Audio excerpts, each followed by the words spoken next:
Good afternoon. The Ministry of External Affairs continues to closely monitor the developments in the Gulf and the West Asia region. The focus of our efforts has been to ensure the safety, security and welfare of the large Indian community in the region. The Ministry's dedicated special control room continues to operate to assist and support Indian nationals and their families. We have a robust mechanism to coordinate efforts and share information with the state governments and union territories. Our missions and posts across the region are working continuously to support our community and remain in regular touch with the large number of Indian associations and organizations spread across the region. They also remain in close contact with the local governments. The 24/7 helplines continue to function and advisories are being issued regularly to keep our citizens informed. We continue to proactively assist seafarers, students, stranded Indian nationals and short-term visitors for visas, consular services and logistical support where required. An update on the status of flights. Overall, the flight situation continues to improve with additional flights operating from the region. Since February 28th, around 300,000 passengers have returned from the region to India. From UAE, airlines continue to operate limited non-scheduled flights based on operational and safety considerations.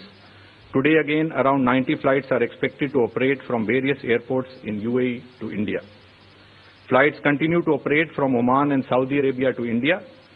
With the Qatar airspace partially open, Qatar Airways is expected to operate 10 non-scheduled commercial flights to India today.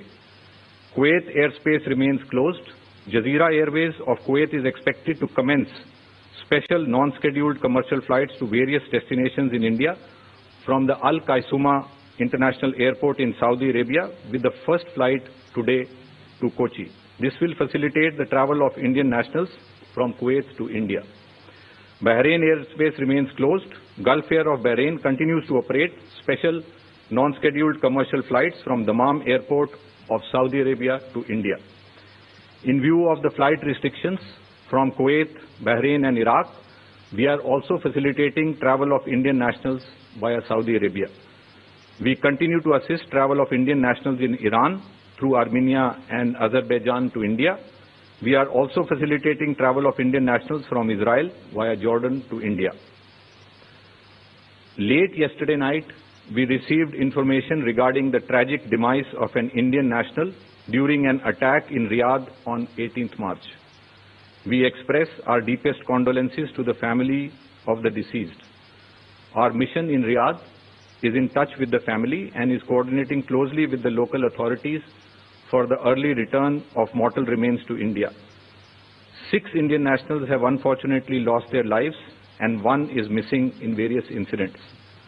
Our missions in Saudi Arabia, Oman, Iraq and UAE are in regular touch with the concerned authorities regarding the missing Indian national and for the early repatriation of mortal remains of the deceased Indian nationals to India. From Iraq, 15 Indian crew members of MT Safe Sea Vishnu who were safely rescued had left Iraq yesterday and are expected to return from Saudi Arabia to India today. 24 rescued Indian seafarers, including 16 who were on board MV MKD Vyom and 8 on board MT Skylight, have earlier arrived in India from Oman. Thank you. Exchange your old AC and take home a new power-saving AC. Save up to Rs 10,000. Patro Electronics, Odisha's largest AC seller.